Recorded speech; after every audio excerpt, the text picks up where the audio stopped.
Nele a gente pode confiar. Boa noite, é bom estar aqui para louvar e glorificar o nome do Senhor. Eu convido a você a abrir a sua Bíblia no Salmo 126. É um salmo que eu tenho meditado nesses dias de turbulência, nesses dias que muitas vezes alguns querem desanimar, perder a esperança, mas nós estamos esta noite aqui, nós que fazemos parte da Missão Evangélica Pentecostal do Brasil, no bairro de Lagoa Nova, para dizer que o nosso Deus está conosco. O nosso Deus é o Deus que te acompanha na sua casa, no leito do hospital, Ele nunca nos abandona.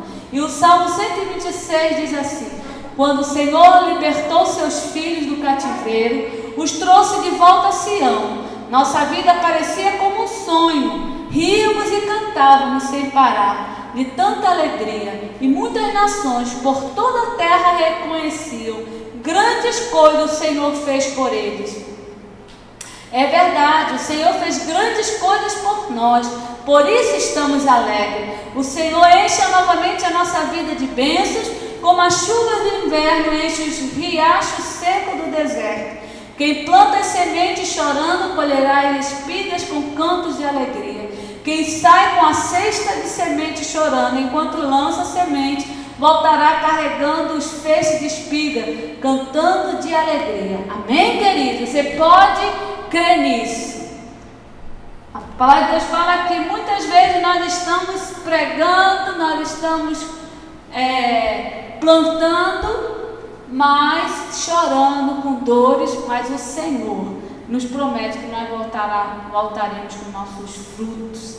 Amém? Então nós vamos orar. Eu gostaria de, neste momento, orar pela sua casa, orar pelos enfermos, agradecer a Deus porque Deus tem nos feito passar por tudo isso sem perder a fé. A igreja tem se fortalecido, queridos. A igreja do Senhor, ela não está fechada. As portas do inferno não prevalecem contra a igreja do Senhor. Nós temos pregado a palavra de Deus em todas as mídias.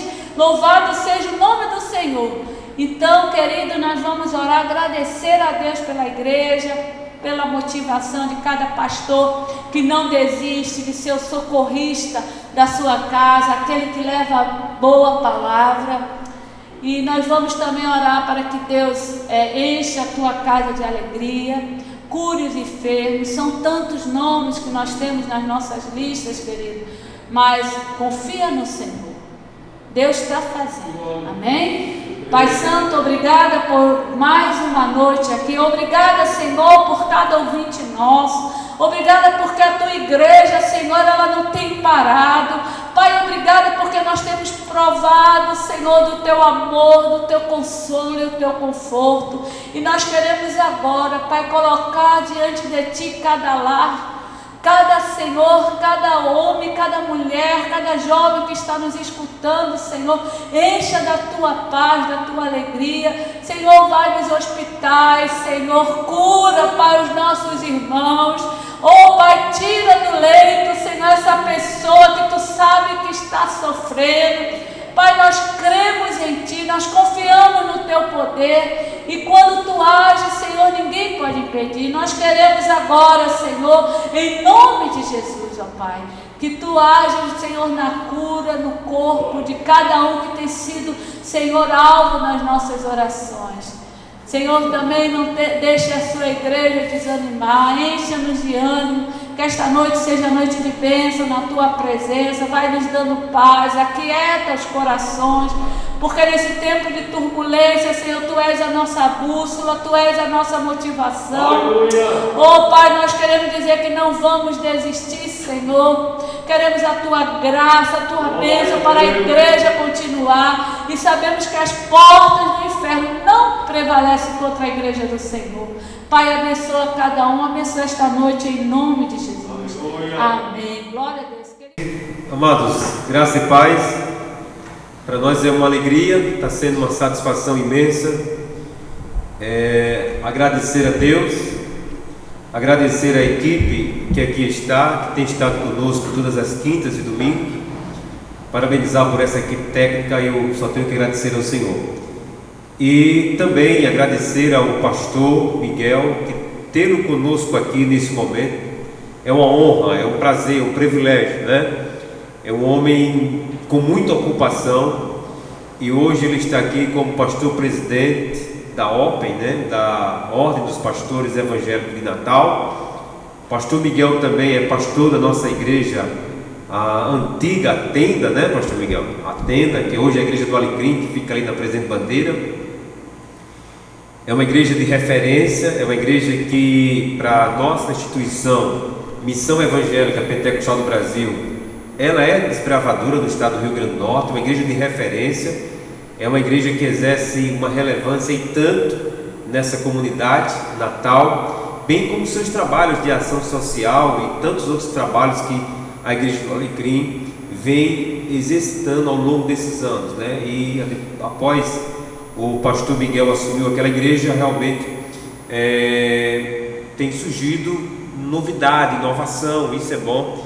Eu costumo dizer, pastor Aroni, pastor Miguel, que as mudanças sempre são boas, né? As mudanças sempre são boas, as mudanças sempre são fundamental, ok? E aí aprove a Deus depois que o pastor assumiu, com todo respeito aos pastores que antecederam, porque na verdade cada pastor teve o seu papel, teve a sua importância, teve o seu serviço, prestou o seu serviço para o reino, e chegou o tempo, e nós pastores temos que entender que o nosso chamado, ele é delegado à obra do Senhor e não à igreja. Se passar 20, 30, 40, 50 anos, aprove a Deus, mas é sempre importante que esse serviço é o serviço que Deus tem proporcionado aos pastores, aos ministros que labutam a obra. E eu quero aqui neste momento ouvir o pastor Miguel com sua apresentação, com sua saudação, dizer que é muito bom, ele vai também trazer uma reflexão. E em seguida nós estaremos entrevistando também nessa oportunidade o pastor Miguel como pastor presidente da OPEN, da Ordem dos Pastores Evangélicos da cidade de Natal, ok? Pastor Miguel Arcanjo, boa noite, a paz do Senhor, e uma honra ter o Senhor aqui, viu? Quero que o Senhor saiba disso. Amém, pastor Carlos, pastor Aroni, obrigado pelo convite que muito me enobrece. Quero compartilhar com vocês pequeno trecho da palavra de Deus. Amém, pastor. E compartilhar com os que estão nos ouvindo nesse momento.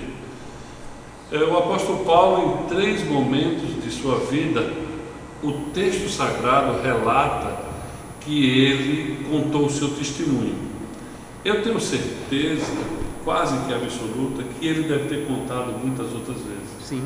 Mas Lucas relata no capítulo 9, aquele primeiro relato, quando ele estava indo para Damasco, e ele tem um encontro com o Senhor Jesus.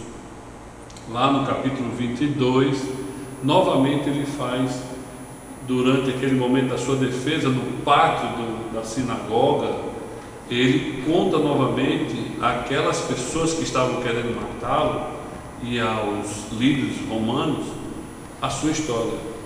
E diante do rei Agripa, no capítulo 26, ele novamente aproveita a oportunidade para dizer ao rei Agripa que ele tinha tido um encontro sobrenatural com o Senhor Jesus e que aquilo tinha mudado a vida dele, né? E ele conta com tanta ênfase que o rei Agripa disse: Paulo, as muitas letras, né, te fazem delirar e por pouco você não me converte, né? Então, no capítulo 26, no versículo 18, eu queria deixar apenas esse texto e extrair dele alguns princípios que foi só nesse relato de Lucas, do capítulo 26, é que Lucas cita isso. Eu acho que Paulo foi aprimorando o seu relato e lembrando de cada detalhe daquele momento tão especial no caminho de Damasco, né? No capítulo 26, ele diz, Lucas relata que Paulo diz que Jesus disse a ele o seguinte, que a intenção dele com Paulo era para abrir os olhos das pessoas e convertê-las das trevas para a luz e do poder de Satanás para Deus, a fim de que seus pecados fossem perdoados e eles tivessem a herança que são dos que se santificam pela fé em mim. Aleluia. Então, Maravilha. nesse relato, nesse último relato, que Paulo já está a caminho praticamente de Roma, porque ele pede, como cidadão romano, ele apela para César, então ele lembra de algo, sabe, que foi um divisor de água. Ele se lembra que existia uma sequência que Deus queria que ele trabalhasse para que as pessoas pudessem chegar ao pleno conhecimento do Evangelho. Quero lembrar aos irmãos que estão nos ouvindo que no capítulo 17 de Atos dos Apóstolos, Lucas narra outro momento muito importante da vida de Paulo, que é quando ele tem, pastor Carlos, um momento muito especial de proclamar o Evangelho aos filósofos na Grécia.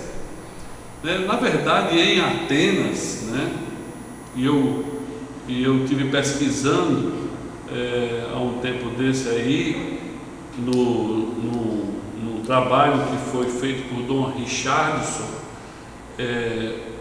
o mundo foi preparado para o Evangelho e o Evangelho foi preparado para o mundo.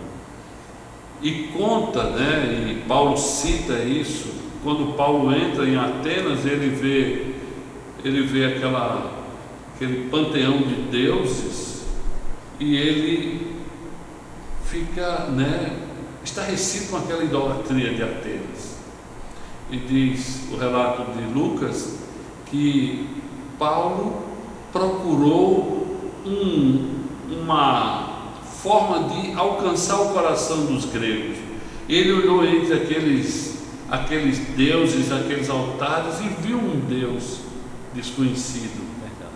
E ele utiliza aquilo como uma catapulta, como uma ponte para chegar ao coração daqueles homens.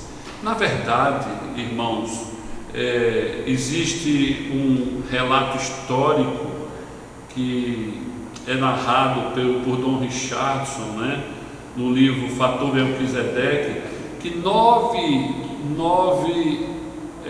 séculos antes de Paulo entrar em Atenas, Atenas sofreu uma peste.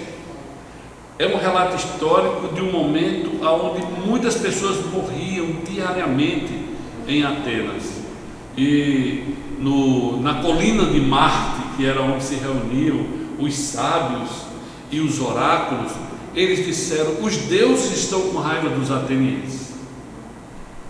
Aí um disse: mas qual é o Deus que está com raiva desses atenienses? Nós temos tantos deuses, vamos sacrificar para todos. E começaram a sacrificar, e a peste não descia. Começaram a sacrificar, e aí é que morria pessoas. E eles voltaram à colina de Marte e disseram: olha, nós não sabemos mais o que fazer. E alguém disse: existe em Creta, na ilha de Creta, um homem que pode nos ajudar. Maravilha. E foi lá e chamou esse homem, isso 9 séculos antes. E esse homem, o nome dele era Epaminondas. Ele veio de lá. Paulo cita ele em Tito. No livro de Tito, Paulo cita esse homem e chama ele de profeta. Ele veio à cidade de Atenas e disse aos atenienses: vocês precisam fazer o que eu vou mandar. E pediu que fizesse com que várias ovelhas ficassem 24 horas sem comer, de todas as malhadas, e chamassem os pedreiros mais exímios da Grécia, vários pedreiros. E quando foi no dia seguinte, ele mandou juntar todas aquelas ovelhas num pasto verdejante e deu a ordem de soltar aquelas ovelhas. Qual era a intenção de Epaminondas? Era a ovelha que não comesse naquele lugar, ela seria sacrificada àquele Deus, seria um sinal. Mas como é que poderia acontecer se as ovelhas estavam com 24 horas sem comer. Mas aconteceu exatamente isso. E é isso que a história narra, que foi assim que nasceu a estátua ao Deus desconhecido. Aquelas ovelhas não comeram, ficaram deitadas, e eles fizeram, os pedreiros fizeram altares. No final da tarde sacrificaram aquelas ovelhas, e ali ficou ao Deus desconhecido. Logo a peste começou a ir embora e foi dissipada. Conta a história, né, que 2 anciões que agora eram idosos, que eram jovens naqueles dias, que cuidavam daquelas ovelhas, um dia passando por uma daquelas estátuas ao Deus desconhecido, aqueles altares que eram vários, todos estavam depedrados, esquecidos, porque a história passou, e eles olharam e disseram: você lembra? A peste estava matando todo mundo, e veio aquele homem de Creta falando que existia um Deus que nós não conhecíamos, e ele fez com que as ovelhas ficassem com fome, e as ovelhas no outro dia não comeram, e nós sacrificamos e a peste foi embora. Vamos cuidar pelo menos desse altar aqui, que é na entrada de Atenas. Vamos chamar pedreiros, vamos limpá-lo, e a partir de agora pelo menos desse ficará. Então nós entendemos que Deus prepara o mundo para ouvir o Evangelho. Preparou aquela circunstância para que Paulo, um dia entrando em Atenas, visse ao Deus desconhecido. E que na hora daquela exposição bíblica sobre Jesus Nazareno, que havia vindo a esse mundo, que é o nosso Deus, e que tinha morrido, mas tinha ressuscitado, ele tivesse a oportunidade de fazer disso uma ponte. Então, primeiro, o apóstolo Paulo se lembra, no capítulo 26, no versículo 18, que é necessário abrir os olhos das pessoas. É necessário abrir os olhos, porque quem está com os olhos fechados não consegue distinguir entre trevas e luz. Então a primeira necessidade é abrir os olhos, né? Isso é o chamado de Deus. A segunda é converter as pessoas das trevas para a luz. Em Colossenses 1:13, pastor Carlos diz assim: porque ele nos resgatou do império das trevas e nos transportou para o reino do seu Filho amado. Abrir os olhos das pessoas e mostrar que existe uma diferença fantástica entre trevas e luz. Quando a luz chega, as trevas se dissipam. Aleluia. E em terceiro lugar, nós temos que, com o Evangelho, abrir os olhos das pessoas, mostrar às pessoas a diferença entre trevas e luz, e mostrar que há poder no Evangelho, no sacrifício de Jesus, sobre o poder de Satanás. As pessoas, elas olham, abrem os olhos, veem que Jesus é melhor do que as trevas, mas estão escravizadas sob o poder de Satanás. E o Evangelho é o poder de Deus para a salvação de todo que crê. Está lá em Romanos 1:16. O Evangelho, ele se revela de fé em fé, no capítulo, versículo 17, porque o justo viverá da fé.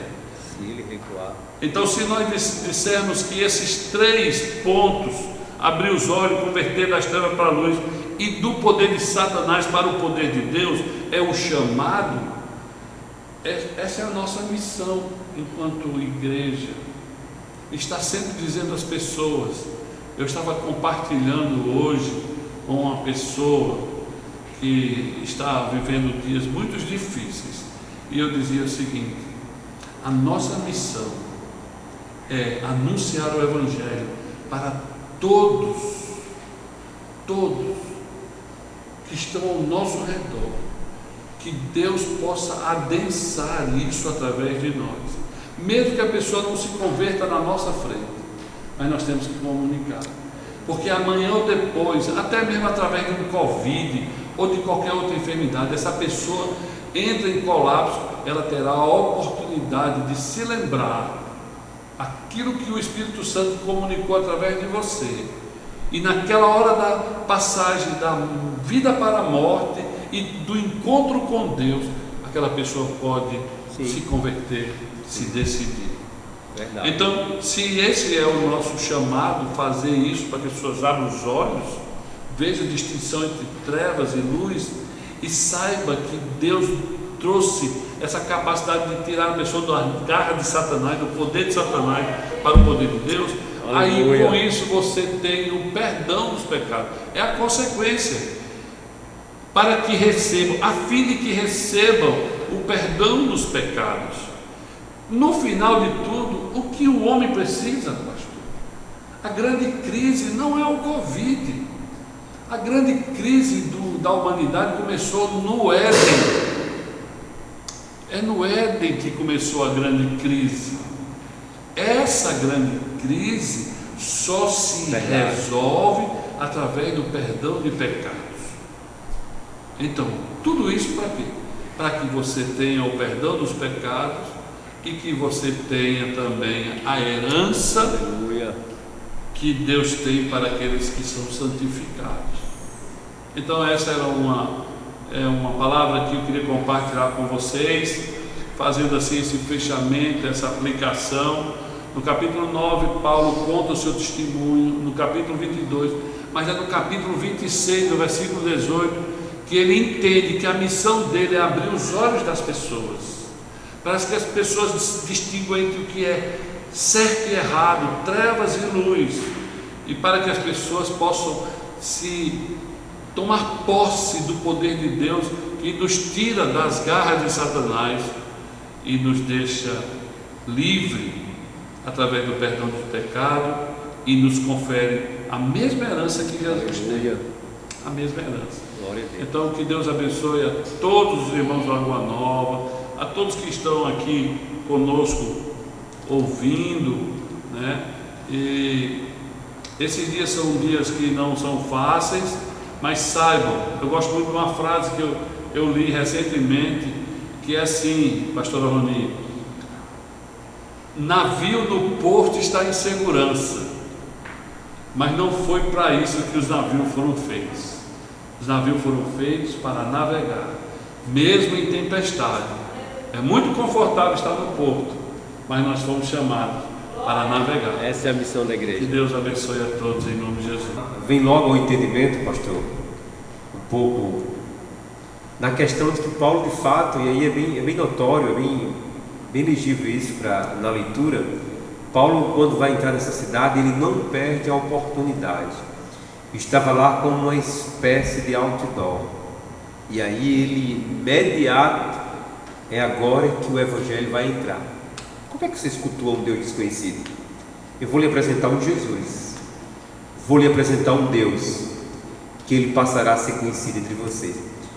E muitas das vezes o entendimento que logo que nos vem é que nós, como homens e mulheres de Deus, propagador do evangelho de boas novas, ok?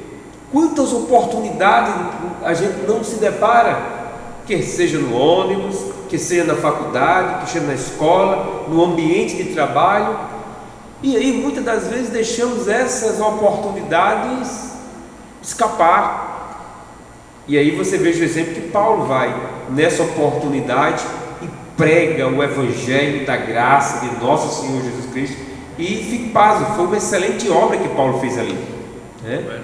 Foi uma excelente obra que Paulo fez ali. Então, assim, esse exemplo é para a igreja. Muito bacana essa conclusão da palavra do pastor Miguel, essa frase, né? Aprendi mais uma, né? Navio, ele não foi construído para ficar no porto, e não é seguro lá, né? Que maravilha, ele tem que ir para o alto mar, ele tem que navegar. Assim a igreja é um local para nos reunirmos, mas é um lugar também para evangelizar, sair, ir para lá, propagar o evangelho da graça de nosso Senhor Jesus Cristo. Amém? Pastor Miguel, obrigado mesmo por essa reflexão, por esta palavra. Mais uma vez eu me sinto orgulhoso, maravilhoso de estar aqui com a sua presença. Eu sei que eles ocupação, e nós estamos, pastor, todas as quinta-feiras trazendo um pastor realmente para um momento como esse, né? E como pastor da Open, depois o senhor também pode referenciar algum pastor que a Open pode referenciar para estar conosco aqui também para falar, amém, até mesmo nessa questão da evangelização social. Eu acho pertinente a gente trazer pessoas para debater nesse momento que nós estamos vivenciando, ok? Pastor Miguel, nós iremos fazer algumas perguntas simples, objetivas. Pergunta fácil. Amém. Pastor Miguel também ele é formado em sociologia, né, pastor?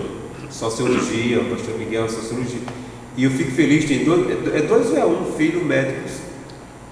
Dois filhos médicos. Estão estudando, né? Que maravilha. Isso é um orgulho. Isso é uma bênção, isso é uma maravilha, né? Certamente ele plantou isso com os filhos. Certamente ele educou esse caminho aos filhos.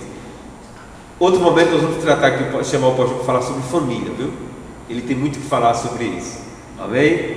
Por sinal, ontem eu estava assistindo a conferência da Pastoral da Família da Igreja Presbiteriana. Não sei se é muito bacana. Temas excepcional. Segunda-feira quem abriu foi o reverendo Hernando Dias Lopes. E muito tema é bacana. Eu até sugiro para você depois assistir. Vai terminar sábado essa conferência da Pastoral da Família da Igreja Presbiteriana de Pinheiro, São Paulo. Ok? Pastor Miguel, como o senhor, a igreja no caso, em relação à pandemia, qual a impressão que o senhor tem em relação à igreja e à pandemia neste momento? Qual é a análise que o senhor faz em relação a esse momento hoje que nós estamos vivenciando, pastor Miguel? A igreja na pandemia, qual a sua impressão hoje? Amém. É uma pergunta assim bem genérica, né? Mas a impressão diz respeito assim àquilo que a gente vê. Sim. Quando começou essa questão da pandemia, que a OMS declarou que era uma pandemia, né? Mundo, né? Isso. Uma coisa mundial e que realmente nós precisávamos nos cuidar e tal. E foi se aproximando, estava longe, estava na Europa, estava na China, Europa, e foi se aproximando. E quando começou os decretos para haver isolamento social, né? Começou no sul e foi descendo. Isso, para mim, a experiência como pastor, disse assim: a partir desse domingo não vai ter mais culto. É um choque, né, pastor? Choque. A partir não vai ter mais reunião presencial. A impressão que eu tenho feito algumas avaliações assim, é como quem está na época de Cabral, as caravelas, né? Sim. Vinha uma caravela daquela e de repente ela via um nevoeiro e ela entrava nesse nevoeiro. Assim, o sentimento que eu tive foi de entrar no nevoeiro sem saber o que nós iríamos encontrar pela frente. Foi quase uma entrada cega, né? Obedecendo critérios, tudo, mas eu não falo nem em respeito à questão sanitária, eu falo em respeito à questão da eclesiologia, da igreja, da vida da igreja. A gente não sabia o que iria acontecer no outro dia, nessa semana. Por exemplo, nós não sabíamos se os irmãos iriam vir para as nossas lives, se eles iriam assistir os cultos. Nós ficamos com muitos temores, e isso foi se derimindo, como também um navio, quando entra numa nuvem de neblina, do mesmo jeito que a neblina vem, ela vai embora. E de repente nós fomos tomando pé, as igrejas, os pastores, né? E fomos nos adaptando. O apóstolo Paulo fala em Filipenses, no capítulo 4, o versículo, acho que o versículo 27, Não, versículo 14, 13, 12, 11, versículo 11, diz assim: aprendi a adaptar-me a toda e qualquer circunstância. Sim. Sei o que é passar necessidade e sei o que é ter fartura. Aí no versículo 13 ele diz: posso todas as coisas naquele que me fortalece. Mas antes ele disse: aprendi. E nós, a igreja, vem aprendendo a lidar com essa nova configuração. A igreja será mais forte, os nossos membros serão mais fortes, nós teremos uma renovação. Eu creio nisso, sabe, que Deus deu uma chacoalhada na igreja. Pastor Miguel, eu vejo também uma perspectiva, eu quero também fazer uso da sua palavra. Eu vejo uma perspectiva de mudança, sabe? Sim. Eu vejo uma perspectiva de mudança nesse retorno da igreja, no seu convívio, no seu aconchego, na sua união, na sua irmandade. Hoje eu ouvia uma irmã de nossa igreja dizendo: pastor, quanta saudade eu estou tendo deste lugar, né? Então isso deveras é bom, é maravilhoso, porque as pessoas elas vão começar a entender, a valorizar quantas oportunidades tiveram e tinham de estar no culto, e às vezes por N questões de particular deixavam de vir para a igreja. Hoje elas estão sentindo sede, essa falta de estar na igreja, nesse convívio. É bem verdade que as lives elas vieram, realmente é importante, está sendo apregoado o Evangelho, está sendo apresentado o Evangelho, mas não se compara a esse convívio pessoal, né? Esse aperto de mão, esse abraço, essa saudação, enfim. Então eu confesso, pastor, que quando iniciou, nós tivemos aqui nosso último culto, acho que, se não me engano, foi em dia 19, numa quinta-feira, por sinal quem deu o estudo foi até a pastora Roni, e assim foi como uma despedida. Poxa, a gente não vai mais poder, pastor, é decreto, isso é novo. Eu comentava com meus filhos quando a gente vai para a igreja: observe esse ano, essa data. Isso foi notório mundialmente, esse evento.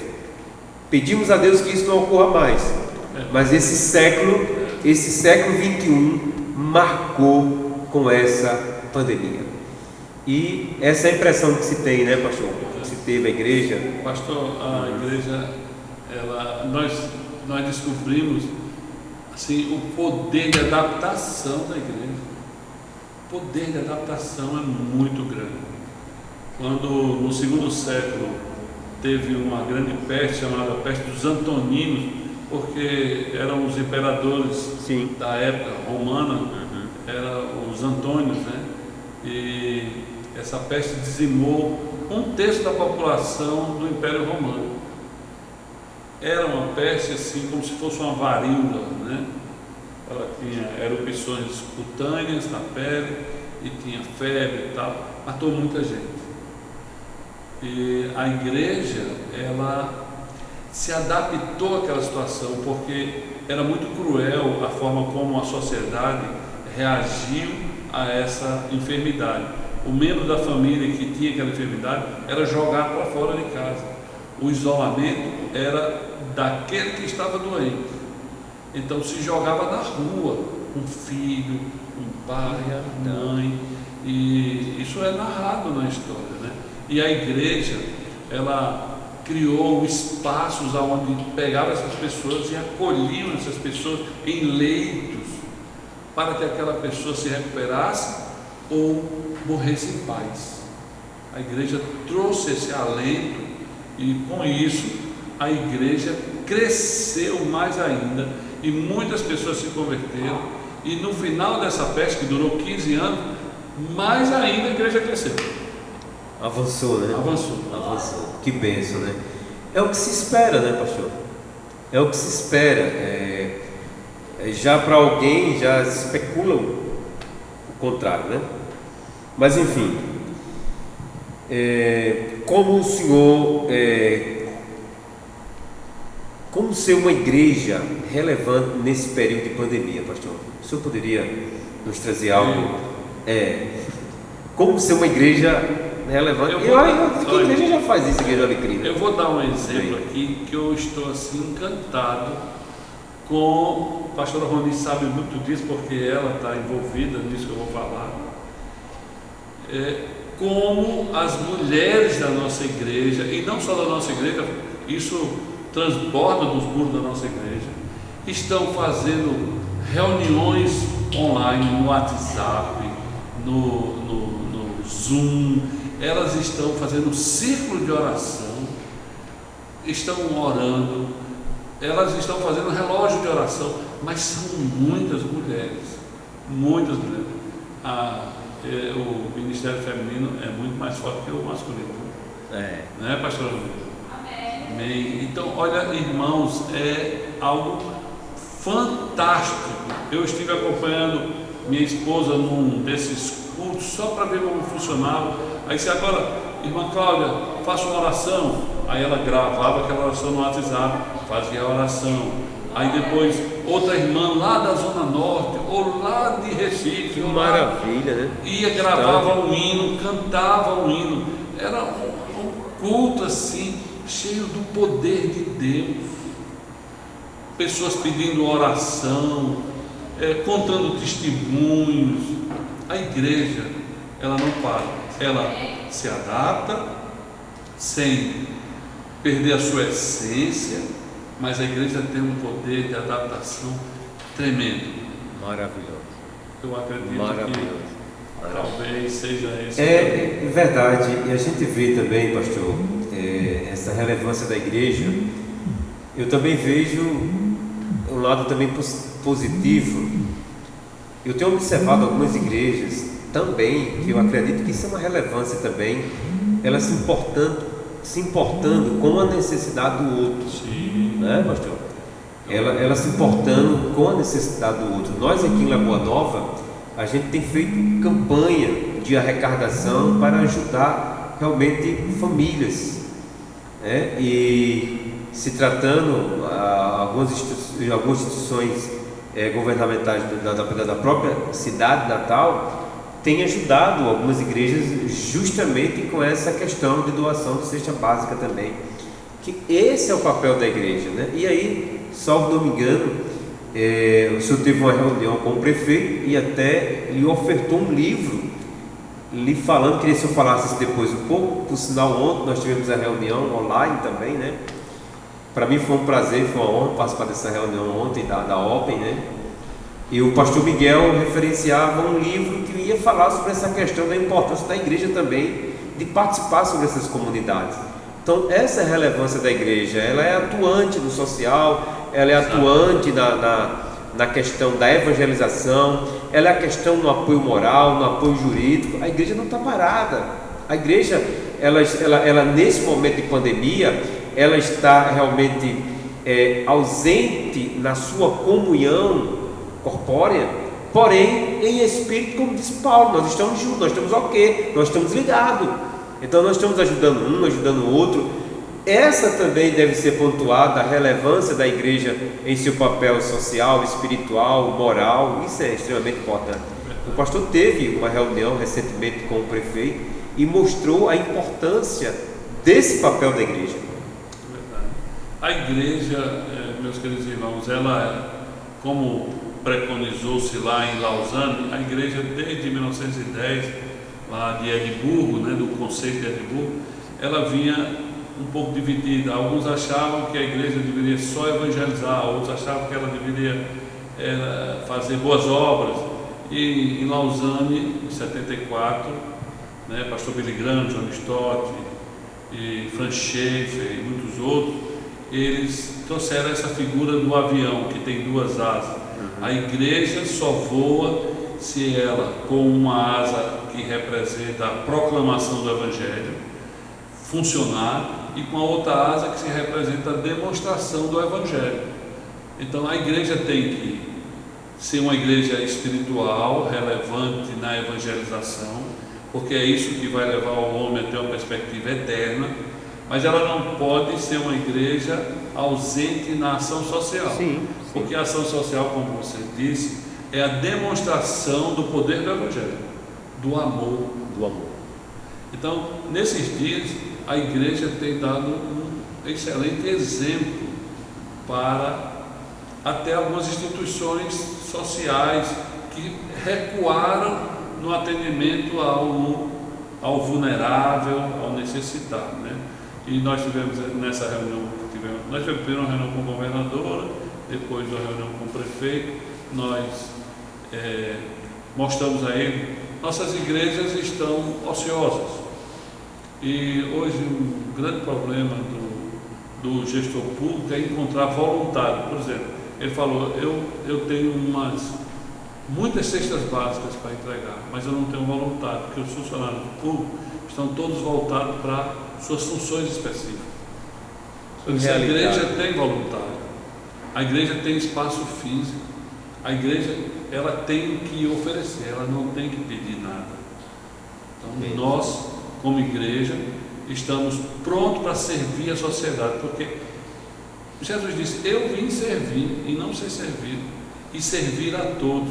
Se Ele é o nosso exemplo, né, nós estamos aqui para servir as pessoas e servir a sociedade. Então, nesse sentido, a igreja tem realmente, tem dado um exemplo maravilhoso, sabe? Que bênção. A igreja entregando cesta básica, a igreja entregando kit de higiene, a igreja acolhendo pessoas, conseguindo remédio que a pessoa tinha e não está com condição de comprar.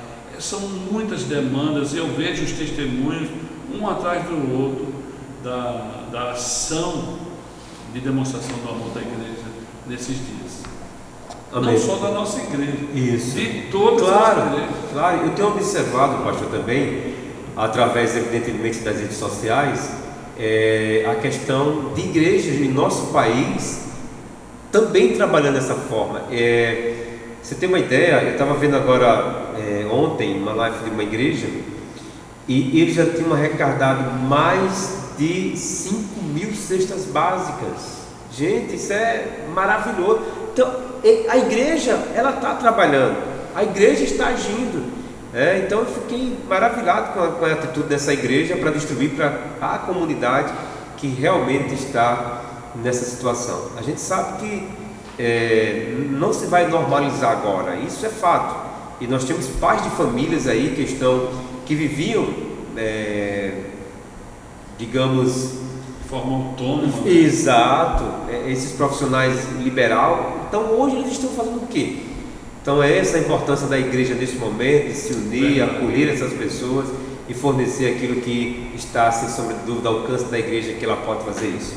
Ok? Pastor Miguel, evidentemente que a Open, ela é uma junção de várias igrejas, e aí quando a gente se fala essa questão de várias igrejas, evidentemente que aí está as suas diretrizes, as suas normativas, está os seus estatutos, enfim, cada igreja tem o seu governo, cada igreja tem as suas normativas lá impostas para o ministério e a sua assembleia, ok? Mas assim, a minha pergunta é, quais são as ações que a Open tem realizado nessa questão da pandemia, né?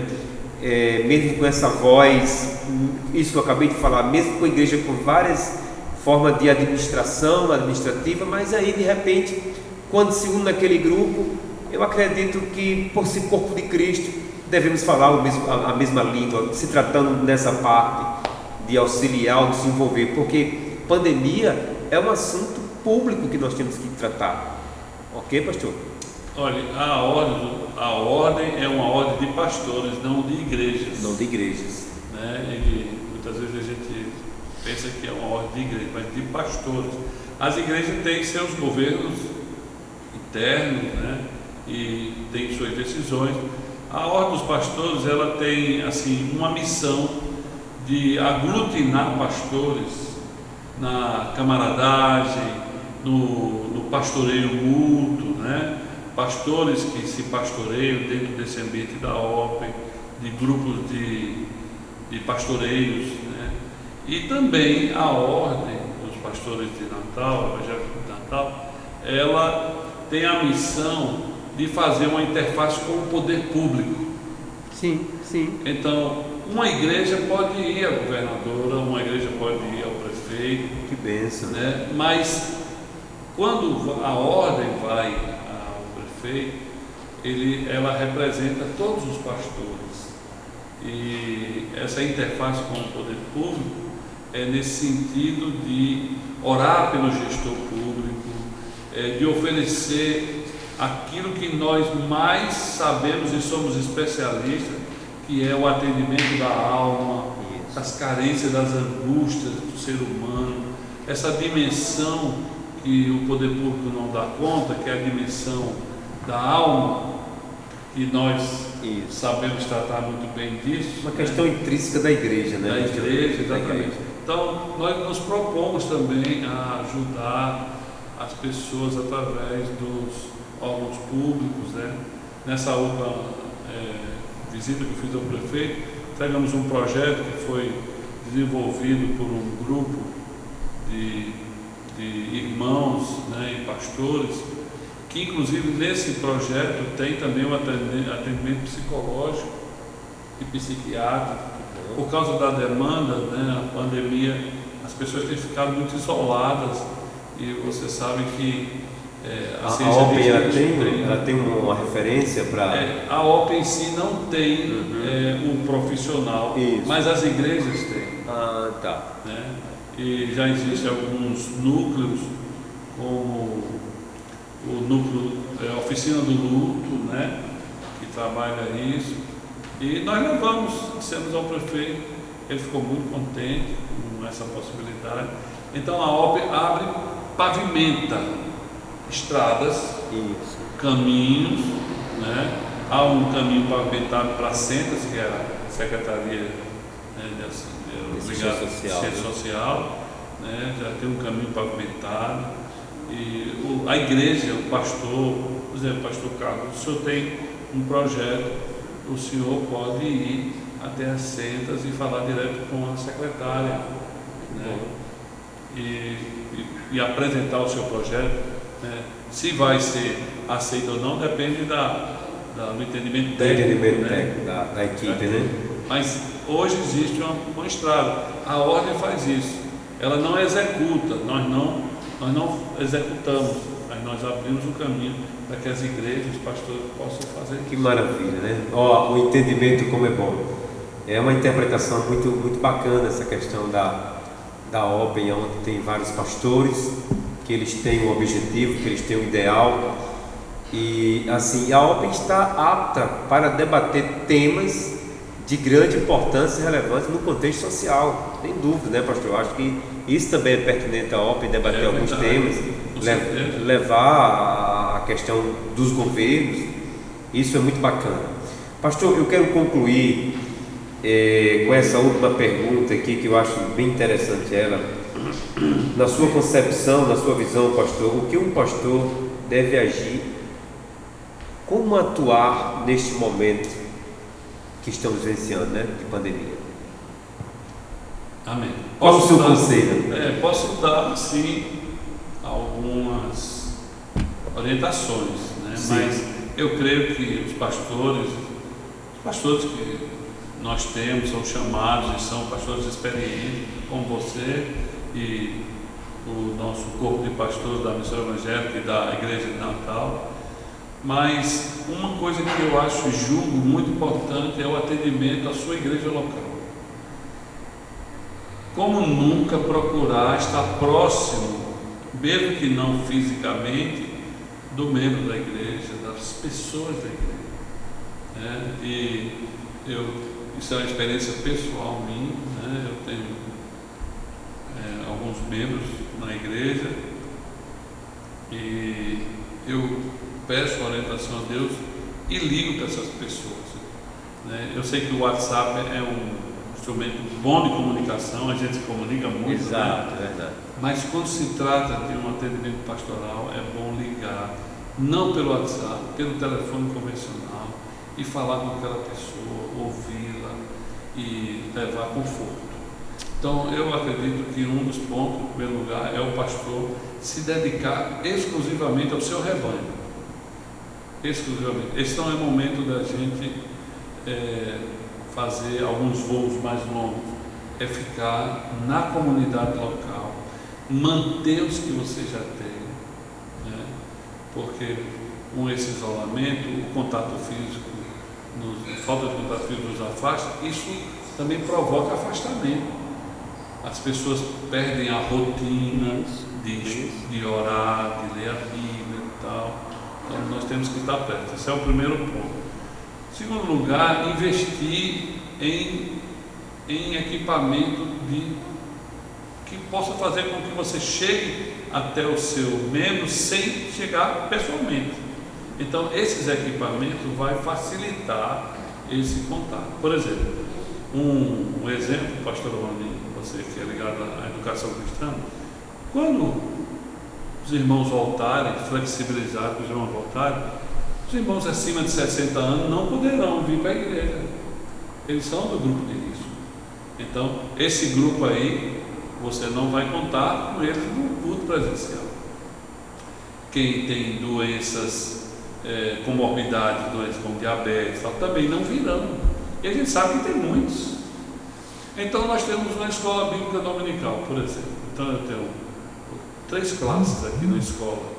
Tem um pequeno número numa classe, um pequeno número no outro, um pequeno número no outro. Mas tem vários irmãos que estão matriculados naquelas turmas. Então, como eu estou vendo aqui, vocês estão filmando com vários equipamentos. Então, um equipamento em cada classe. O irmão em casa vai assistir a sua aula, porque ele não vai poder vir.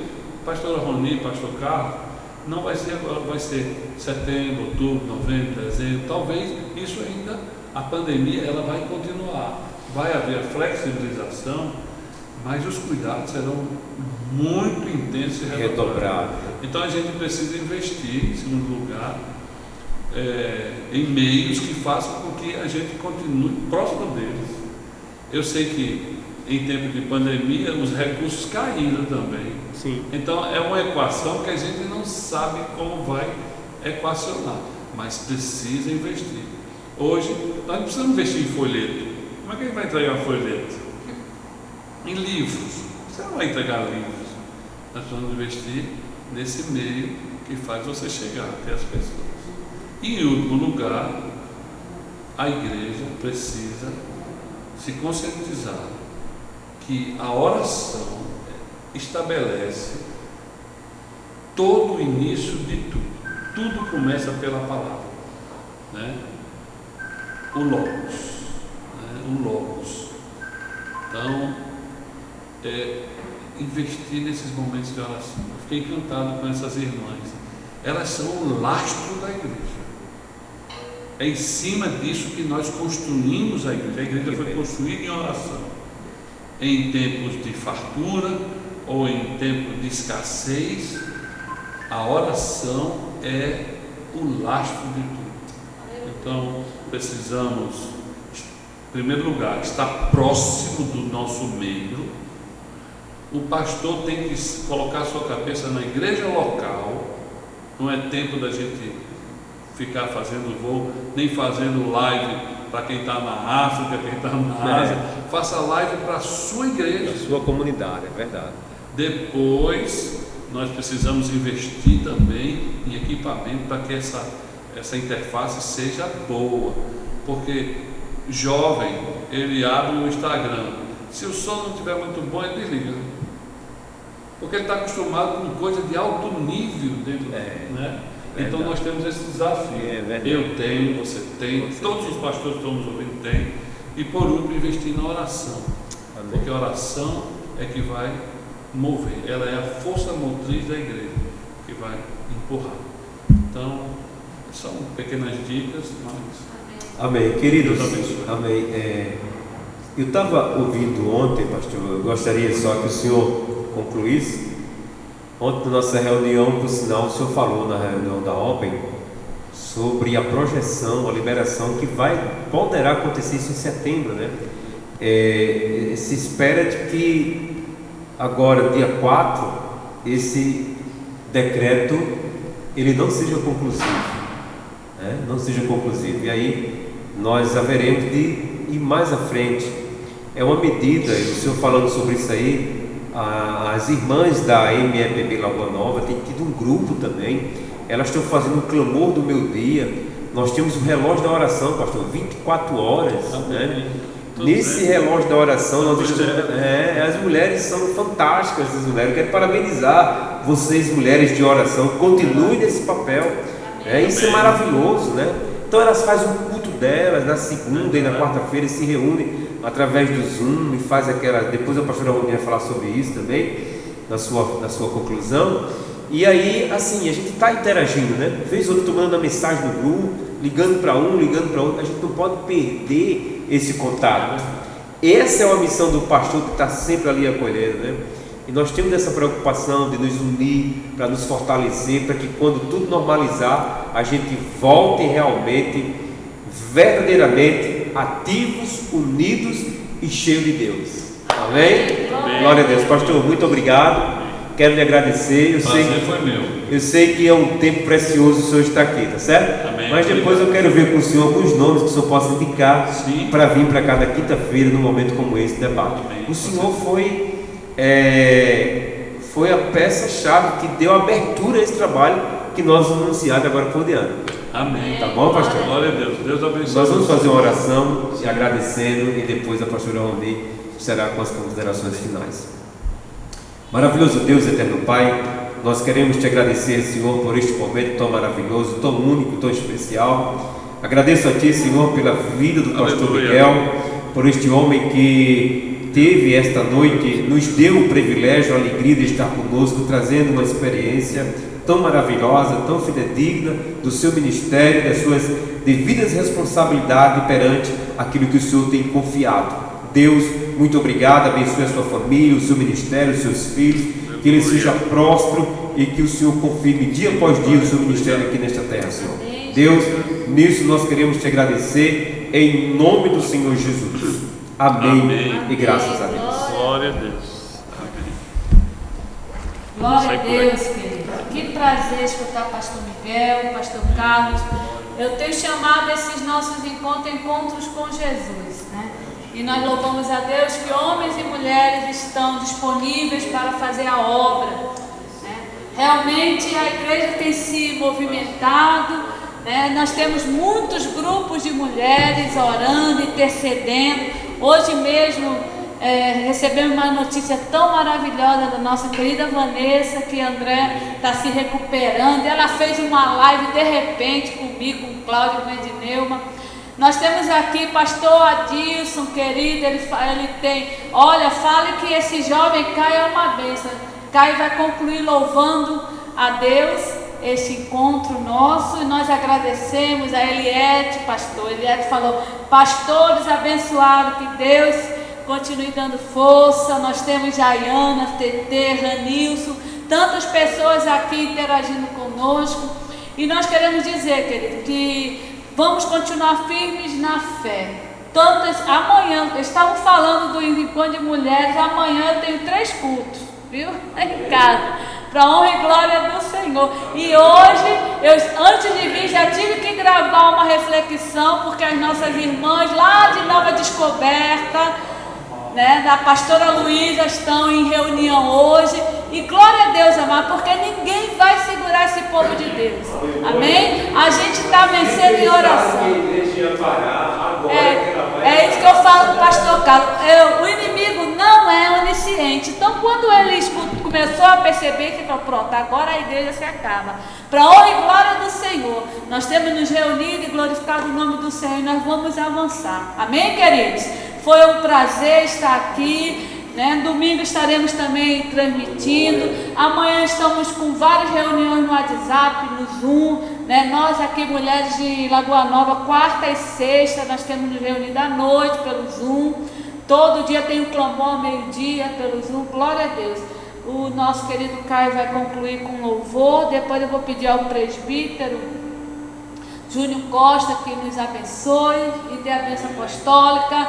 Creia. Eu gosto muito do versículo que fala: deito e logo pego no sono, acordo porque o Senhor nos sustenta. Amém? Ele que te sustenta, você uma boa noite de sono, e vamos confiar em Deus para a honra e glória do nome do Senhor. Para presbítero Júnior vai concluir esse trabalho, nós vamos para a nossa casa. Gostaria de lembrar que a equipe aqui é muito pequena, embora o pastor Miguel chegou de máscara, nós temos cuidado de desinfetar os nossos microfones, né? E nós não nos cumprimentamos, então aqui a gente está respeitando essas regras, tá bom, querido? Que Deus abençoe.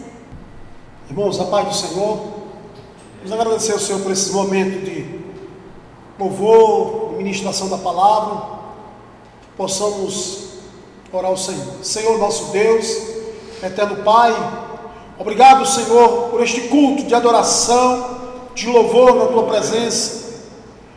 Pai, muito obrigado, Senhor, pela Tua palavra, Senhor, nesta noite.